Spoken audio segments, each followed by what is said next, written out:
संन्यासी म्हणजे तो वृत्तीनं स्थिर असावा, भौतिकतेतनं दूर असावा आणि त्याचबरोबरीनं तो संसारातही अडकलेला नसावा. खरं तर संन्यासी कशाला म्हणायचं याच्यावर श्रीपाद स्वामी आणि विठ्ठलपंत यांच्यात चर्चा झाली आणि त्याचं उत्तर ज्ञानोबरायांनी दिलं. काय उत्तर दिलं? आणि मी माझी ऐसी आठवण विसरले जयाचे अंतःकरण, पार्था तो संन्यासी जाणं निरंतर. ज्ञानोबराय म्हणतात मी विसरला, हां तो संन्यासी. किती गोड आहे.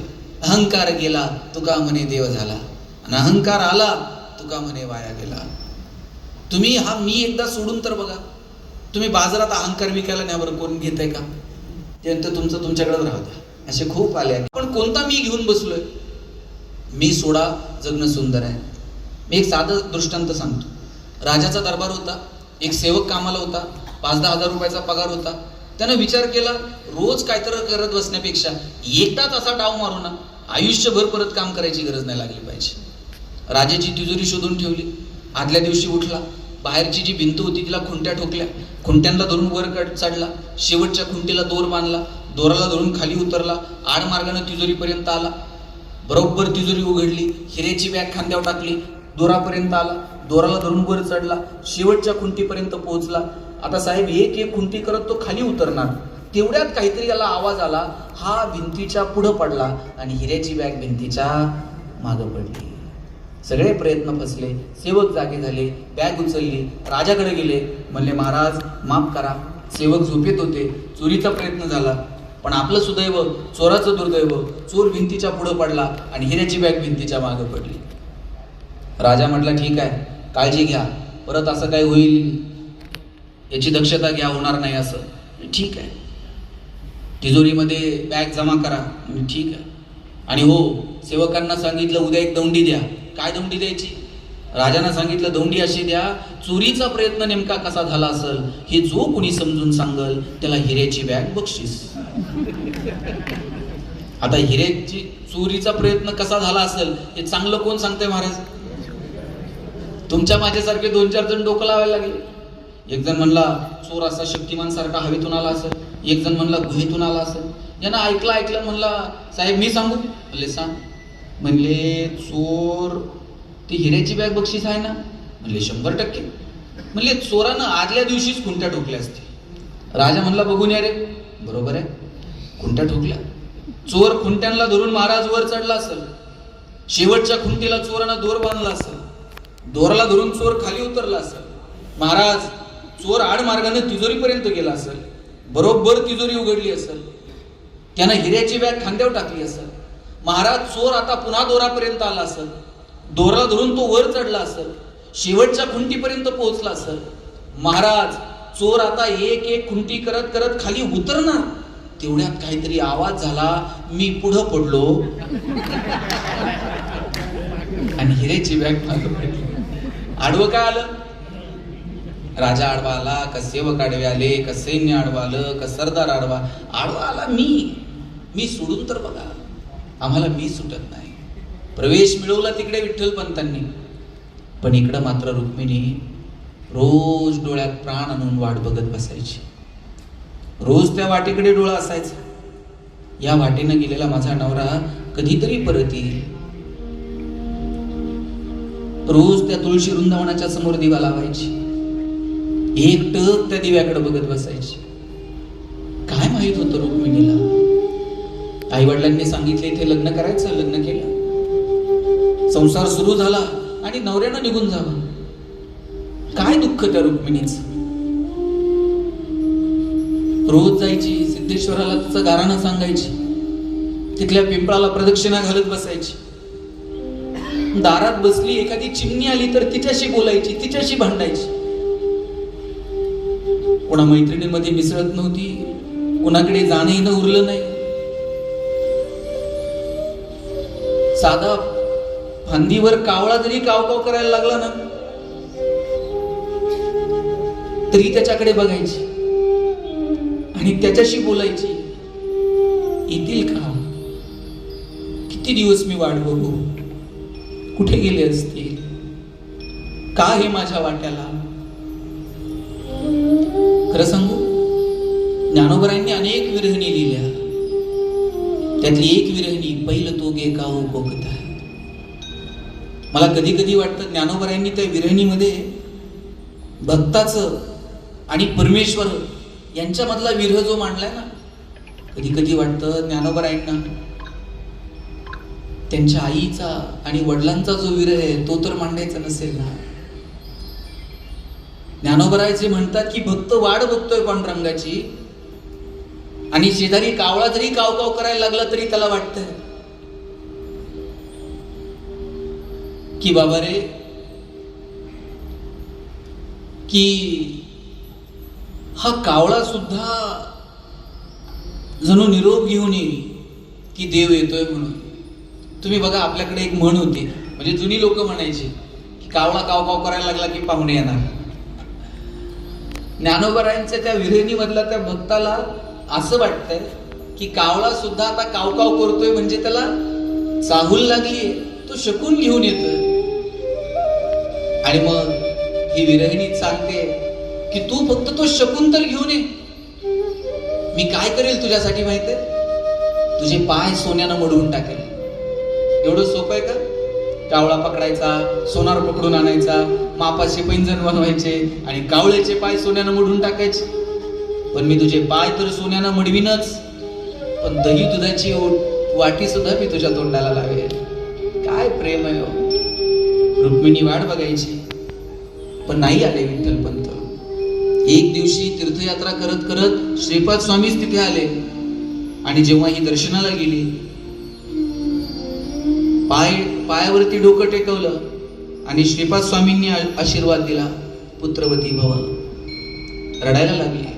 मैत्रिणींनी सांगितलं तुम्ही आशीर्वाद दिला पण नवरा संसार सोडून गेलाय. चर्चा झाली, खानाखुना पटल्या आणि लक्षात आलं आपल्याकडे जो शिकतोय तो विठ्ठलपंतच हिचा नवरा आहे. तीर्थयात्रा अर्धवट सोडली, पुन्हा गेले वाराणसीला. विठ्ठलपंतांना सांगितलं संसारात जा. हो नाही करता करता विठ्ठलपंत पुन्हा संसारात आले. रुक्मिणीला आनंद होणं स्वाभाविक आहे, पण अधिक आनंद जर कुणाला झाला असेल ना तर तो सिद्धोपंतांना झाला. सिद्धोपंतांना आपल्या पोरीचा संसार होणार ह्या भावनेनंच इतका आनंद झाला. दारोदारी जाऊन सांगत होते, जावाई आलाय माझा, माझ्या लेकीचा संसार होणार. संध्याकाळी जेवायला या सगळं गाव जेवायला बोलवलं. काय आनंद. इथं अनेक वडील बसलेले आणि अनेक मुली पण आहेत. माझा दावा आहे बरं का, वडिलांचं जेवढं प्रेम मुलावर असतं ना साहेब, त्याच्यात थोडं तरी जास्त प्रेम मुलीवर असतं.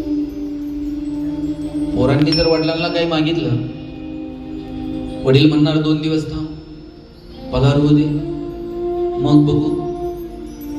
पोरीनं काही मागू द्या बरं, बापाला असं वाटतं कधी निघून दिला आणि कधी नाही.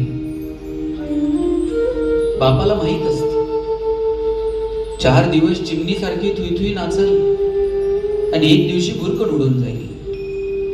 जोपर्यंत आपल्या घरात आहे तोपर्यंत तिचे सगळे हट्ट पुरवायचे हे बापानं ठरवलेलं असत.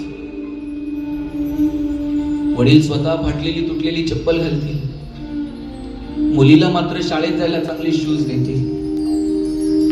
वडील फाटलेलं बनियन घालतील, मुलीला मात्र चांगला ड्रेस देतील. वडील सायकलवर कामाला जातील MIDC, पोरीला मात्र कॉलेजला जायला गाडी घेऊन देतील, बसचा पास काढून देतील, हॉस्टेलची फी भरतील. पोरीच्या लग्नात बाप असा फेटा घालून मिरवत असतो, दिवसभर बाबाची मान उंच असते. कन्यादान झालं ना मग वडील मान खाली घालतात, जावायच्या हातात हात देतात आणि सांगतात तळ हाताच्या फोडासारखी जपली, सांभाळून घ्या. दिवसभर वडिलांच्या डोळ्यात थेंब येत नाही. पण पोरीची गाडी एकदा निघून गेली ना, खांबाच्या पलीकडे जाऊन एकटाच रडतो तो बाप असतो. सगळी आळंदी जेवायला आली, जेवण आटपली आणि ढेरीवर हात फिरवत जेव्हा लोक निघाले तेव्हा लोकांमध्ये कुजबुज सुरू झाली. म्हाताऱ्याला येड लागले, जावाईनं संसार काय केला, संन्यास काय घेतला, पुन्हा काय संसारात आला. असा धर्म बुडवण्यापेक्षा पोरगी आणि जावाई बुडवायची होती विहिरीत. आणि लोकांच्या या सगळ्या गप्पा कधी जेवण बिवणं आटपल्यावर घरी जातात. कुणाच्याही मागे कुणाचीही निंदा नालस्ती करण्यात वेळ वाया घालवू नका. आपल्याकडे किती वेळ शिल्लक आहे आपल्याला माहित नाही. निरोप आला का कोणतीही तक्रार न करता निघून जावं लागतं. मग का निंदा नालस्ती करण्यात वेळ घालवायचा? वेळ जर शिल्लक असेल तर बोलावा, पहावा, करावा विठ्ठल जीव भावे. उरले नाही, अर्धगोल झाले. टीव्ही समोर सुरू असतो, सगळेजण अर्धगोल करून जेवायला बसलेले असतात. एकमेकाला रिमोट फक्त फेकून मारायचा राहिलेला असतो. आता अर्धगोलही संपले. आता प्रत्येक जण आपापल्या वेळेने येतो, मोबाईल मध्ये बघत बघत 2 घास खातो आणि निघून जातो. गोल करून बसा कधीतरी आठवड्यातनं 15 दिवसातनं. संवाद ठेवा एकमेकांसोबत. पोरांना जवळ घेऊन रामकृष्ण आपणच सांगायचे. लेकरांना जवळ घेऊन ज्ञानोबराय तुकोबराय आपणच सांगायचे. आपण आपल्या पोरांना काय गोष्टी सांगतो आणि त्यांच्या गप्पांचे विषय काय आहेत याच्यावरनं त्यांचं भविष्य ठरणार आहे. 4 पोरं एकत्र आली, ज्ञानोबराय तुकोबरायांवर बोलायला लागली, परमार्थाकडे वाटचाल सुरू होईल. उद्योग व्यवसायाच्या गप्पा मारायला लागले, उद्योग धंद्यात यश मिळवतील. स्पर्धा परीक्षांवरती चर्चा करायला लागले, त्याच्यात काहीतरी करू बघतील. तुमच्या पोरांच्या गप्पांचे विषय काय? पोरांचे सोडा, आपल्या तर गप्पांचे विषय काय? आपल्या गप्पांचे निरर्थक विषय बदलून टाका. संध्याकाळी घरी गेल्यानंतर नित्य नियमानं ज्ञानेश्वरीतल्या 4 ओवी आपल्याला समजून घेता येतील का यासाठी प्रयत्न करा. पोरांच्या हातात चांगली पुस्तकं द्या, ग्रंथ द्या. आपण पोरांच्या हातात बंदूक देऊन टाकली. 5वीचं पोरग वाढदिवसाला बाप बंदूक घेऊन जातोय. बाप त्याला मारल्याचं नाटक करतो, बाप मेल्याचं नाटक करतो. त्यात आईला हसायला येतं. कुठल्या विकृतीकडे घेऊन चाललोय? म्हणून ज्ञानोबराय तुकोबरायांचा विचार येणाऱ्या पिढ्यांना देता येईल का याची काळजी आपण घेतली पाहिजे. 2-2, 2.5 वर्षाच्या पोरांच्या हातात मोबाईल देऊन टाकले आणि बाप असं कौतुकानं सांगतंय मला कळत नाही ते त्याला कळतंय म्हणतंय मोबाईल मध्ये. मैदानावर पोरं गेली तरी हल्ली खेळताना दिसत नाहीत. मोबाईल घेऊन जाते, तिथं जाऊन गेम खेळत बसते. जंगली रमी प्याव ना महाराज. 2-5 लाखाला गंडा घालताय आई बाबाला, मग कळतंय चुकीच्या वयात चुकीची साधना आपण पोरांच्या हातात दिली. आजी, पोरग जर रडायला लागलं तुम्ही काय करत होतात? पोराला जवळ घ्यायचा आणि जवळ घेतल्याबरोबर पोरग रडणं थांबवत होतं. आता पोरग रडायला लागल्यावर आपण काय करतो? मी सांगू का तुम्ही सांगता? शब्बास. आणि पोरं हल्ली असली पुरुषी झाली, मोबाईल हातात आल्याशिवाय ते पण रडायचं थांबत.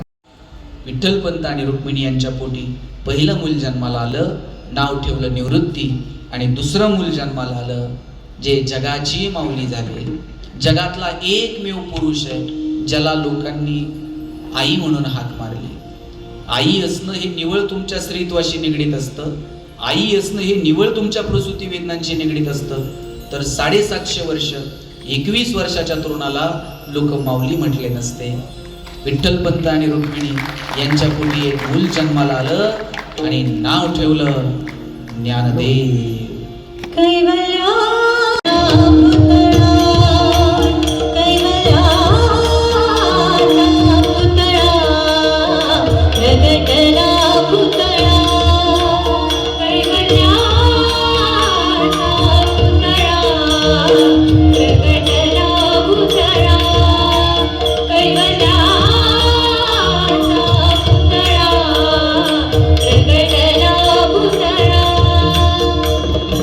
चैतन्य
कोणी म्हणेल शाळेत गेल्यावर संपतं, कोणी म्हणेल कॉलेजला गेल्यावर संपतं. मी म्हणतो तुम्ही म्हातारे झालात ना तरी तुमचं बालपण संपत नाही. बालपण तेव्हा संपतं जेव्हा आई जाते.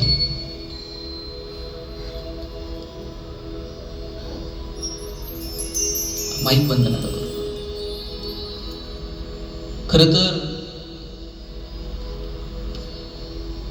आपली समज आहे की आपण मोठे होतो, पण तसं नसतं.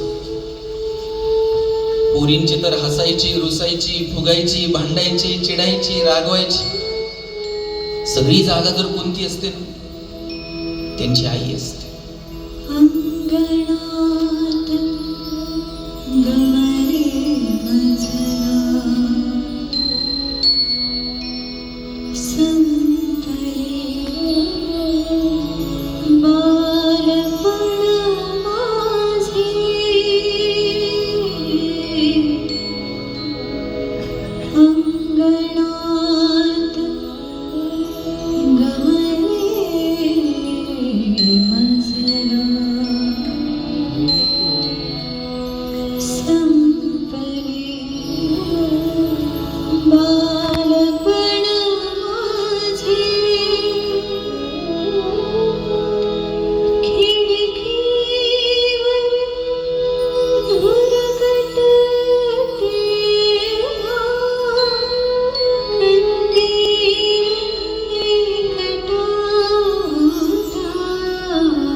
इथे अनेक महिला आहेत.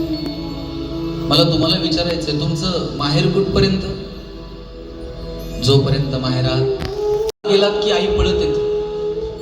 भाकरीचा तुकडा ओळून टाकेल, पाणी ओळून टाकेल, जवळ घेईल, बोट मोडेल, तिचे ओठ तुमच्या गालावर लागेल. 2 दिवस जर तुम्ही माहेरी थांबलात आणि तिसऱ्या दिवशी जर घरी जायला निघाला, तुमच्या आईनं तुमची पिशवी कधी रिकामी पाठवली का? शेंगा घेऊन जा, वांगे घेऊन जा, दूध घेऊन जा, भाजी घेऊन जा, पापड करून ठेवले, लोणचं घालून ठेवले, कुरड्या करून ठेवल्यात, वडे तोडून ठेवले. सासरी मिळत नाही. सासरी सगळं मिळतं, पण आईला वाटतं पोरीची पिशवी कधी रिकामी जाऊ नये.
आई वडील निघून गेले, मुलं पोरकी झाली.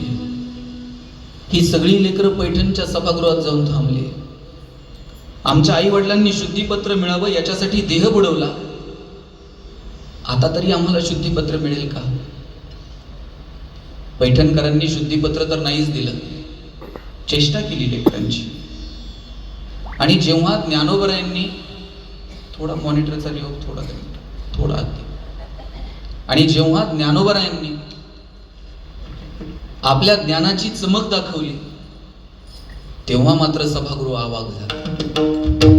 आतापर्यंत लोक त्यांना ज्ञान्या म्हणून हाक मारत होते, आता मात्र ते ज्ञानेश्वर महाराज झाले. लोकांनी खांद्यावरती घेऊन मिरवणूक काढली सगळ्या पैठणमधून. माऊली ज्ञानोबरायांनी फक्त बोलावं आणि आम्ही कानात प्राण आणून ऐकावं. पैठणकर विनंती करायला लागले, थांबा पैठणमध्ये. पण आता पैठणमध्ये थांबतील ते माऊली कसे? पैठणकरांचा निरोप घेतला आणि मजल दरमजल करत सगळी भावंड नेवाशाला आली. माऊली पैस खांबाला टेकून बसले आणि ज्ञानेश्वरांच्या मुखातून पहिली ओवी स्फुरली. ओम नमो जियात्य. ज्ञानेश्वरी सारखा महान ग्रंथ जगासाठी अर्पण केला आणि ज्ञानोबराय निघाले पुढच्या प्रवासाला. ही सगळी भावंड आळंदीत आली. आळंदीत आल्यानंतर सिद्ध बेटावर गेली. तुटलेल्या झोपडीकडे बघितलं आणि लेकरांच्या डोळ्यातून अश्रू वाहू लागले. आई आठवली, बाबा आठवले. सगळी भावंड एकमेकांना बिलगली आणि शेजारच्या झोपडीतून एका आजीनं बघितली. आवाज दिला, ए बाळांनो, आलात होय रे, या इकडे. सगळी भावंड आजीपाशी गेली. काही खाल्लं नसेल ना, थांबा. आजीनं पिठात पाणी कालवलं आणि लेकरांची पोटं भरली. तशी मुक्ताई आजीच्या मांडीवरती डोकं टेकवते आणि आजीकडे बघत बघत विचारते, आजी, या समोरच्या भिंतीवरती रोज एक चिमणी असायची, ती आता दिसत नाही ग. मुक्ते, तू म्हणायची ती चिमणी आता कुठून शोधून आणायची? आजी, इथेच तर असायची. आई दाणे घालायची, जा म्हटलं तरी जायची नाही. मुक्ते, ती चिमणी आता गेली असेल, मरून गेली असेल. थेट काळजावर ओरखडा ओढला. चिमण्यांचं आयुष्य छोटं असतं ग मुक्ते.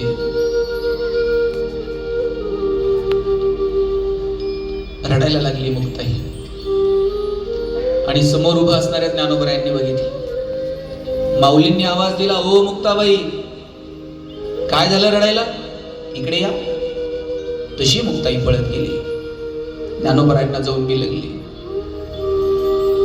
आई आठवली, बाबांची आठवण आली.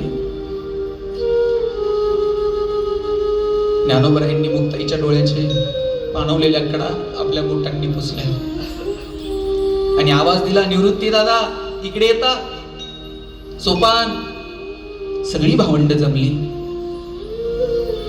मुक्ताबाई, रडायचं नाही, चला मदत करा. काय दादा? ज्ञानोबांनी एक छोटस आळं केलं आणि माऊली म्हटले, आपण आता इथे एक मोगऱ्याचं रोप लावू. सगळ्या भावंडांनी मोगरा लावला. आजी कुतूहलानं बघत राहिली. माऊली म्हटले, आजे, आता आम्ही पंढरपूरला जातो. हा ज्ञाना, आता आलास आणि लगेच निघाला होय? आजी, असे जातो आणि असे परत येतो, पण तोपर्यंत मोगऱ्याला जप. हा फुलला पाहिजे, बहरला पाहिजे, वेल गगनाच्याही वर निघून गेला पाहिजे. सगळी भावंड पंढरपुरात आली. इकडे लोकांनी इंद्रायणीमध्ये पाऊल ठेवू दिलं नाही, इकडे चंद्रभागा हात जोडून स्वागताला उभी होती. लोकांनी मांडे वाजायला खापर दिलं नाही, इकडे माऊली आल्या म्हणून पंक्ती उठल्या. इकडे लोकांनी अपमान केला, अवहेलना केली, पंढरपुरात पांडुरंग स्वागताला उभे होते. माऊली या, स्वागत आहे पंढरपुरात. मिरवणूक निघाली माऊलींची. निवृत्ती ज्ञानदेव सोपान मुक्ताई, जय जय विठोबा रखुमाई. त्या मिरवणुकीत मिरवतील ते माऊली कसे? एखाद्या कोळ्यानं असं जाळं फेकावं आणि एखाद्या क्षणी ते पुन्हा ओढून घ्यावं. हीच अवस्था ज्ञानोबरायांच्या मनाची. वेगवेगळ्या रंगाचे पटके घालून चालणारी वेगवेगळी माणसं, पण ज्ञानोबरायांना ती सगळी एक भासून गेली. ती तू पण गेले वाया, पाहता पंढरीच्या राया. आकाशातल्या इंद्रधनुचे वेगवेगळे 7 रंग, पण ज्ञानोबरायांच्या दृष्टीनं अवघा रंग जणू एक झाला. अवघा रंग एक झाला.